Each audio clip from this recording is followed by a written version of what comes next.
नमस्कार दोस्तों, स्वागत है आपका अपने चैनल एग्जामिट्यूट में। दोस्तों, पॉलिटी स्पेशल क्लास 6 में हम आपके लिए कुछ इंपॉर्टेंट क्वेश्चन लेकर आए हैं जो सभी एग्जाम के लिए बहुत इंपॉर्टेंट है।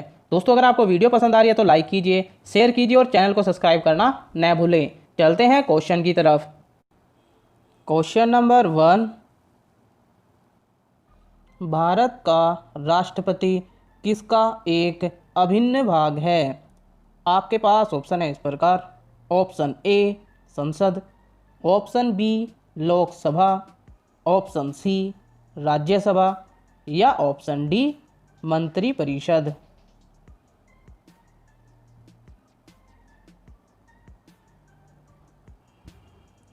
इसका सही आंसर है दोस्तों ऑप्शन ए संसद। डिटेल में जान लेते हैं दोस्तों इसके बारे में। संविधान के प्रावधानुसार राष्ट्रपति लोकसभा और राज्यसभा के संयोजन से भारतीय संसद का निर्माण होता है। इस प्रकार राष्ट्रपति भी संसद का एक अनिवार्य अंग है और उसकी उपस्थिति के बिना कोई भी विधायी कार्य पूरा नहीं किया जा सकता। अनुच्छेद 53 के अनुसार संघ की कार्यकारी शक्ति राष्ट्रपति में निहित होती है। अगले क्वेश्चन की तरफ चलते हैं दोस्तों। क्वेश्चन नंबर 2, संघ लोक सेवा आयोग अपनी रिपोर्ट किसको प्रस्तुत करनी होती है? आपके पास ऑप्शन है इस प्रकार। ऑप्शन ए राष्ट्रपति, ऑप्शन बी संसद, ऑप्शन सी लोकसभा या ऑप्शन डी राज्यसभा।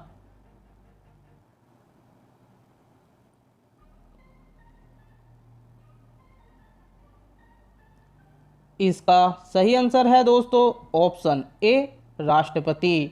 डिटेल में जान लेते हैं दोस्तों इसके बारे में। संघ लोक सेवा आयोग यूपीएससी अपनी वार्षिक कार्य रिपोर्ट भारत के राष्ट्रपति को सौंपता है। तत्पश्चात यह रिपोर्ट संसद के प्रत्येक सदन में चर्चा के लिए भेजी जाती है। आयोग अपने द्वारा किए गए कार्यों की वार्षिक रिपोर्ट राष्ट्रपति को सौंपता है। अगले क्वेश्चन की तरफ चलते हैं दोस्तों। क्वेश्चन नंबर 3, संविधान की उद्देशिका प्रस्तावना का संशोधन कितनी बार किया गया था? आपके पास ऑप्शन है इस प्रकार। ऑप्शन ए 1 बार, ऑप्शन बी 2 बार, ऑप्शन सी 3 बार या ऑप्शन डी 1 बार भी नहीं।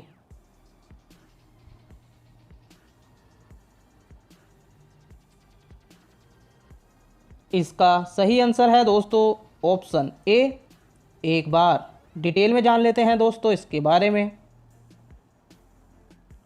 1976 में 42वें संविधान संशोधन के द्वारा संविधान की प्रस्तावना में संशोधन किया गया था। इस संशोधन के तहत भारत का चित्रण प्रभुत्व संपन्न लोकतांत्रिक गणराज्य के स्थान पर प्रभुत्व संपन्न समाजवादी धर्मनिरपेक्ष लोकतांत्रिक गणराज्य के रूप में किया गया। इसके अलावा शब्द राष्ट्र की एकता को बदलकर राष्ट्र की एकता और अखंडता के रूप में तब्दील कर दिया गया। अगले क्वेश्चन की तरफ चलते हैं दोस्तों। क्वेश्चन नंबर 4, राज्यपाल द्वारा जारी किया गया अध्यादेश किसके द्वारा अनुमोदन के अधीन है? आपके पास ऑप्शन है इस प्रकार। ऑप्शन ए राष्ट्रपति, ऑप्शन बी राज्य विधानमंडल, ऑप्शन सी राज्य मंत्रिपरिषद या ऑप्शन डी संसद।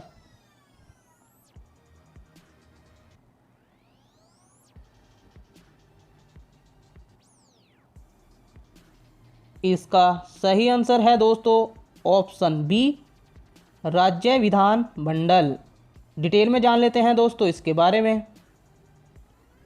संविधान के अनुच्छेद 213 में यह प्रावधान है कि राज्य का राज्यपाल अध्यादेश जारी कर सकता है। संविधान के इसी अनुच्छेद के अनुसार अध्यादेश जारी हो जाने के बाद इसे राज्य विधानसभा या विधान परिषद में प्रस्तुत किया जाता है। दोनों सदनों को अध्यादेश जारी होने की तारीख से 6 सप्ताह के अंदर इसे अपनी मंजूरी प्रदान करनी होती है।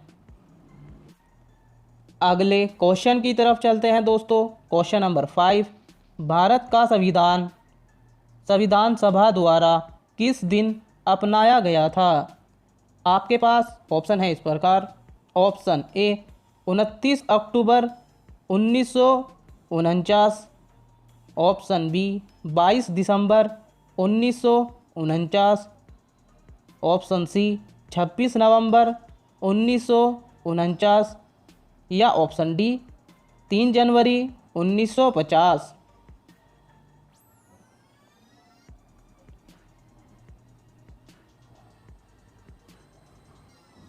इसका सही आंसर है दोस्तों ऑप्शन सी 26 नवंबर 1949। डिटेल में जान लेते हैं दोस्तों इसके बारे में। भारत का संविधान सभा द्वारा 26 नवंबर 1949 में अपनाया गया था और 26 जनवरी 1950 को पूर्णतः लागू हुआ था। अगले क्वेश्चन की तरफ चलते हैं दोस्तों। क्वेश्चन नंबर 6, भारत के संविधान की किस अनुसूची में असम, मेघालय, त्रिपुरा और मिजोरम राज्य में जनजातीय क्षेत्रों के प्रशासन के संबंध में प्रावधान है? आपके पास ऑप्शन है इस प्रकार। ऑप्शन ए 5वीं, ऑप्शन बी 10वीं, ऑप्शन सी 6ठी या ऑप्शन डी 4थी।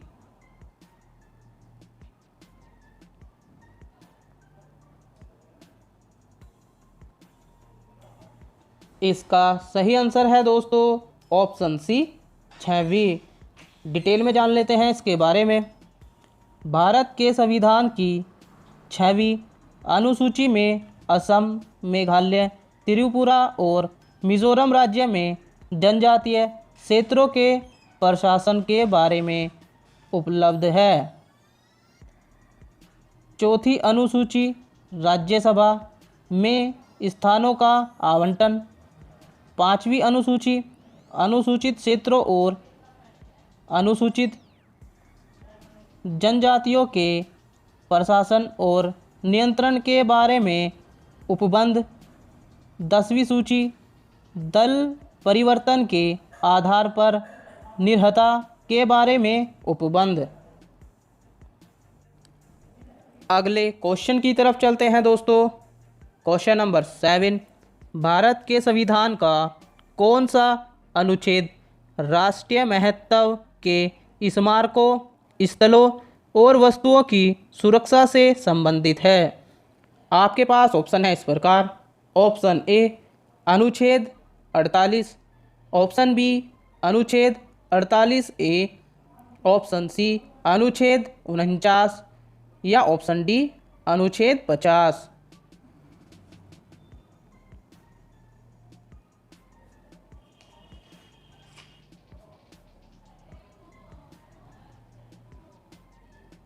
इसका सही आंसर है दोस्तों ऑप्शन सी अनुच्छेद 49।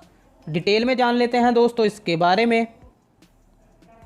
भारतीय संविधान का अनुच्छेद 49 राष्ट्रीय महत्व के स्मारकों, स्थानों और वस्तुओं का संरक्षण करने से संबंधित है। अनुच्छेद 48 कृषि और पशुपालन, अनुच्छेद 48A पर्यावरण का संरक्षण और संवर्धन और वन्य तथा वन्य जीवों की रक्षा, अनुच्छेद 50 कार्यपालिका से न्यायपालिका का पृथक्करण। अगले क्वेश्चन की तरफ चलते हैं दोस्तों। क्वेश्चन नंबर 8, भारत के राष्ट्रपति का कार्यकाल कितने वर्षों का होता है? आपके पास ऑप्शन है इस प्रकार। Option A 10, option B 3, option C 5 या ऑप्शन डी 4।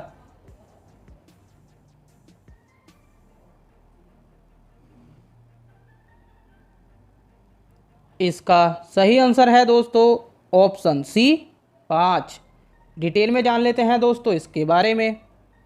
भारत के राष्ट्रपति का कार्यकाल पदग्रहण की तारीख से 5 वर्ष का होता है, परंतु वह इसके पूर्व भी अपने हस्ताक्षर सहित लेख द्वारा उपराष्ट्रपति को त्यागपत्र दे सकता है।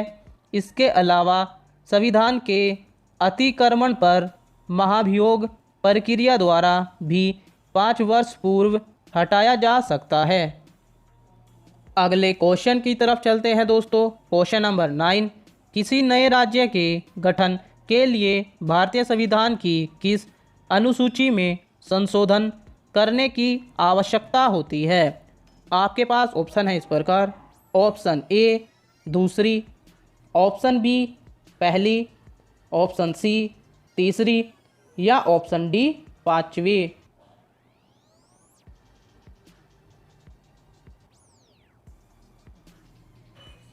इसका सही आंसर है दोस्तों ऑप्शन बी पहली। अगले क्वेश्चन की तरफ चलते हैं दोस्तों। क्वेश्चन नंबर 10, लास्ट क्वेश्चन है दोस्तों, क्वेश्चन ऑफ द डे। कि संविधान संशोधन के तहत पंचायती राज को वैधानिक दर्जा प्रदान किया गया था? आपके पास ऑप्शन है इस प्रकार। Option A 42, option B 44, option C 73 या ऑप्शन डी 55। दोस्तों जैसे कि आप सभी को पता है, क्वेश्चन ऑफ द डे का आंसर आपको कमेंट बॉक्स में करना होता है। साथ ही आपने 10 में से कितने आंसर सही किए हैं ये भी आपको कमेंट बॉक्स में करना है। दोस्तों अगर आपको वीडियो पसंद आ रही है तो लाइक कीजिए, शेयर कीजिए और चैनल को सब्सक्राइब करना न भूलें। बने रहिए हमारे चैनल के साथ। जय हिंद, जय भारत, धन्यवाद।